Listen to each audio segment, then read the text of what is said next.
Yo, yo, yo, you staring at the city, staring at the city, staring at the city. What's good? What is up? Thank you for coming through. Go ahead and introduce yourself, say your name, and whatever you represent. Appreciate y'all having me. My name is Ace P. I'm a hip hop producer out of Minneapolis.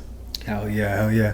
So my first question for you is talk about Minnesota. You know what I mean? Well, first of all, yeah, just talk about Minnesota. Yeah, I mean, my lens through Minnesota as an artist is definitely through music, and the music scene here is insane. The amount of breadth of talent that I think we have here is nuts. There's so many artists that I look at, and the sound, the artistry, the lyricism, the production value is like at a level that it's ready to be at that mainstream. And it's nuts for me looking at all these artists and thinking about how much talent we have here, just from guys that I've worked with, and we can talk about that more. But then like, you know, other artists, like on the same day that I dropped my EP, my man Juice Lord dropped. Like, that's somebody definitely like doing his thing. Like in the rap scene, there's a lot of people that are doing their thing like at a very high level from the boom bap, probably more side of it, as much as that's like people don't like that word. Like, I know that I'm looked at as being on that side, but also like on the more of the trap side, and whatever it is, however you want to define it, there's a wide spread of artists all doing what they're doing at a high level, and it's dope. Love it, love it, love that answer. Very honest. And then like, have you traveled? Have you had a chance to travel any other places for music?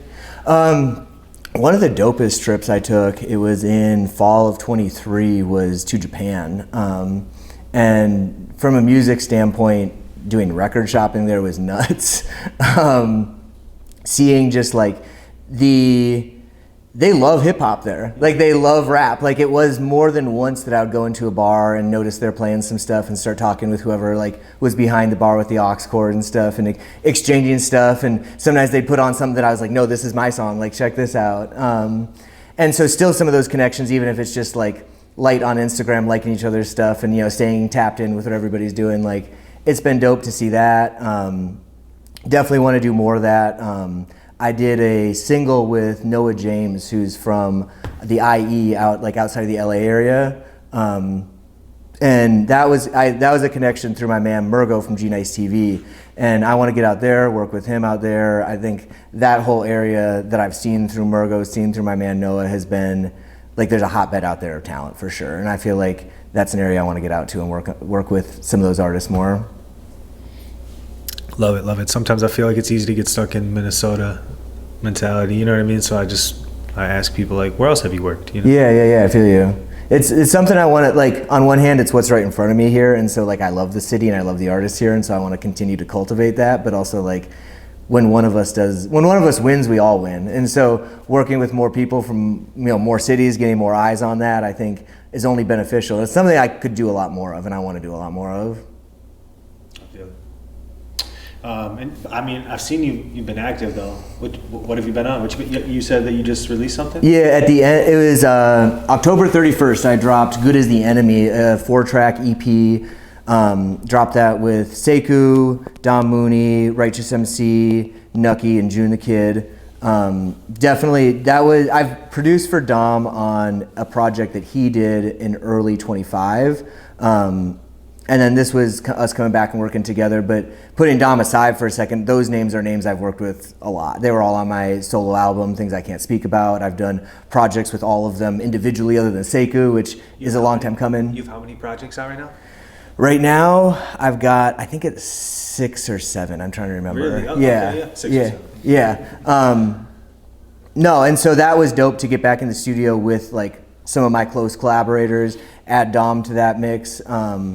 And that for me was a slightly different approach, because I think I've really like fully cooked a lot of the stuff I've done. And that was me trying to say, let's get in the studio, we record really fast, let's see what we can do in like a weekend basically, and see how much run we can get on like 4 songs, because sometimes those singles get a lot of run, and at the end of the day I promote a 10-song album, but 1 or 2 of them gets the most run anyway, and so why not just do 4, see how that goes.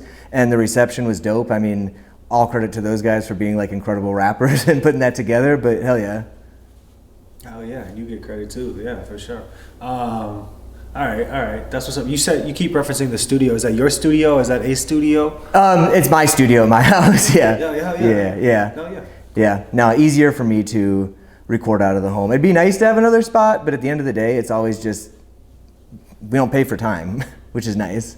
No, that's the ideal situation. I mean, if you can have a studio at the crib and you have the space for it, you know what I mean, and you can make it happen, why not? Hell That's yeah. the most ideal situation. And I mean, we're here at a place where I like to call home myself too, so I know exactly how that goes. Yeah, that's been the biggest blessing for me, just to have a space to work out of consistently. Most definitely, most definitely. Okay, so you made a couple shout outs in there too. Do you have any other shout outs? Like who do you work with? Who do you see? It's called Staring at the City. You know what I mean? Like I'm really scoping and looking. You know what I'm saying? Like who do you see? What do you see? Hell yeah. I mean, first I feel like I want to make sure I don't forget any names, obviously, but gotta run through the people I feel like I work with and look at as like my close collaborators. I dropped, I haven't even mentioned him yet, an album with Vinnie Crooks that came out beginning of September. And so that definitely deserves like some attention. And that was Vinny did his thing. Vinny told an amazing story from his life that he had to tell. The album title speaks for itself. It was called Out to Halfway House. Okay, cool. And that's his life journey and a lot of stuff he's been through Yeah. from 2020 really through today, and him writing a lot of that. I have to peep that one. Yeah. I saw some promo for it. I haven't had a chance to listen to the whole thing. I'm gonna have to do that for sure now. Hell yeah, yeah. No, check that out. Vinny is an incredible rapper, and so gotta shout him out. Guys I worked with on my EP, from Dom Mooney, I said, Sekou, June the Kid, Righteous MC, Nucky, to my man Y Khalik, who I just did, I DJ'd at his show at Ice House recently. I know I'm forgetting names in this like close circle of mine I've worked with, but I feel like that's definitely the core. When I did my project, Things I Can't Speak About in 23, most of the names I'm listing were on that project. I had my man Reiki, who's an R&B artist, singer. Y'all should tap in with him if y'all aren't familiar. He's insane. Beyond that, I shouted out my man Juice Lord. He's crazy. I definitely wanted to get him on the EP and got to work with him on my next project. He was also dropping at the same time his project, Terry's Baby, which he was busy with. And so sometimes we work together, sometimes you're in your own lane and then you come back together. But it's dope to see what he does and then what I do and then how we all come back together like that. Yeah, man. So that's kind of what what's in my orbit. But every time I'm out and about, people are like, man, you got to work with this person. You got to work with this person. Yeah. Back to like the first piece you were saying of all the talent here, there is an insane amount of talent. I used to get overwhelmed with all the people that I would want to work with, and sometimes I'm probably to a fault work with the people that I know well and are in my orbit. No, I swear, man. No, all the names you named are crazy. Juice Lord is crazy. You know what I'm saying? Sekou, Vinnie Crooks. What I missed one. I missed. Who knows? No, yeah, it's all. A bunch of dope shoutouts. Do you work with like any group specifically, or you just work with whoever comes about? You're not signed. No. Okay. I like the way that I work because of that. I feel like Righteous MC, June the Kid, and Sekou are all in a group called Basement Gang. I work with them regularly, and I like to consider myself to be like a close collaborator with that. But I think there's something for me that's been nice about like tapping in, having like every artist I work with to me almost has a season, and it's really nice to give them my all and work on a project with Vinny like I did, to work on a project like I did with June that came out in 24. I've done that with Juice Lord, done that with Righteous MC, done that with Nucky, and all of that's incredible. And be able to come back and work with them again at different times as they separate, evolve as an artist, and then come back and we work together. And so for me, it's kind of nice to be able to have like a breadth of different people I work with, and a lot of people that have inspired me, I've noticed, have been able to do that same thing. Yes. Finally, my last question for you is talk about your inspirations. Like what artists inspire you, whether they be in Minnesota? You shout out a lot of Minnesota. Yeah. Nationally, internationally, like who do you like? Yeah. Today, I am passionate about this. If I had to say one person today nationally, it'd be with Chuck Strangers. Like if I had one person that I could like get in a studio with and work with and like understand more about what they do, it's Chuck Strangers. A lot of people, and to no fault of anyone, look at me and they're like, man, what you do is so much like The Alchemist. And I take that as the highest compliment because I think what he's doing is on the highest level and his production is insane. Chuck Strangers, okay. Yeah. Brooklyn.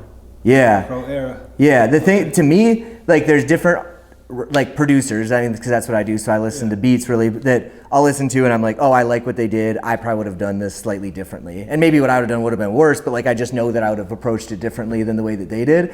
When I listen to that man's beats, I'm like, every single decision he made, like I'm mad because I wish I made that beat. Like I would have made that exact same decision. Strangers, Alchemist, who else? Beyond that, I mean, there's like such a crazy scene, I feel like, that's like come out of even like what Griselda has done of like working with sample-based producers and all of that. So like Derringer was a huge part of like laying that blueprint. Conductor, like huge part of that. Nicholas Craven's worked with a guy like Boldy, who I love, and like a lot of that type of stuff. Okay. And so today, for me, it's a lot of that stuff. But even like when I was probably like forming my identity as an artist, trying to figure out who I was and what kind of beats I wanted to make, a lot of that wasn't as popular as it is now. And so like when I was younger, a lot of it was like the old Kanye West beats, the old Pete Rock beats, the old like DJ Premier beats, and like breaking down like how people are sampling that. And I could go on forever talking about like the difference between old school sample-based beats that are using all the same ingredients as what I would call like the new school sample-based beats, but how they're slightly different. And I'm like just obsessed with like what makes that feel different when it's all the same ingredients. I hear you. No, I hear you, bro. Okay. I don't want to pin you down, but can you give me a top 5? Top 5 producers? Yeah. That is tough. You can think about it for a second if you want. No, I mean, I think if I had to, like off the top of my head, and I'm sure this will change, and somebody's gonna see this and be like, "You're a fucking idiot," but like off the top of my head, which I want to say it like that. Off the top of the head. Yeah, I would definitely have to say, to me, Alchemist Madlib, because of the style I do. Yeah. Like I have to, because of who influenced me, I'd have to say Pharrell and Kanye. Okay. And that's not even just their beats, but the way that they approached the beat making and the way that they were a part of all of it is definitely something I wanted to bring to the table. And then if I gotta throw in a 5th, Alchemist, Madlib, Pharrell, Kanye. Yeah, like if I gotta throw in a 5th, to me I might say Primo, just because like what he has done and what he did, and even his longevity today. Like he did, I mean it was a while ago now, but on Scorpion he did a record with Drake, which is crazy. Like his I didn't know that. Sanders Rose, yeah, and like I always thought the way that he made that beat a Primo beat, but for Drake was insane. The 5th though is a tough one. There's like so many artists that could fit into that. Even throw Dilla somewhere as honorable mention. See, that's the thing. Like, why didn't I say Dilla? Like, probably should have been him at 5. Like, it's tough. But the top 4 for sure is like, to me, who has made me who I am in that way. No, without a doubt. Okay. No, I appreciate you, dog. That's actually all my questions, but I thought of like one more something. So I've been wanting to do this. I've never done it in the past as a rapid fire. Yeah. So you don't really think, you just answer? Let's go. Okay, here you go. You ready? Yeah. Favorite movie? Big Lebowski. The Big Lebowski. Yeah. Fire. Favorite food? Or Tacos. Or restaurant. Tacos? Yeah. Oh yeah, hell yeah. Yeah. Favorite album? Favorite album? I've gone back and forth a lot, but there's many days that you'll be hard pressed to tell me My Beautiful Dark Twisted Fantasy is not the best album of all time. Okay. Okay. Favorite sports team? Timberwolves. The Wolves. Yeah, hands down. Favorite place in the world? Right here, Minneapolis. Minneapolis. Let's go. Cities. Yeah. Fire. Hey man, if there's anything else you want to add, anything else you want to say? Otherwise, that's all my questions. Hey, if you're still appreciate you checking out this interview, appreciate you checking me out. Go check out my EP, Good as the Enemy. Much love to everybody tapped in. Hell yeah, you staring at the city. Shout out to all our sponsors. Like and subscribe. Peace.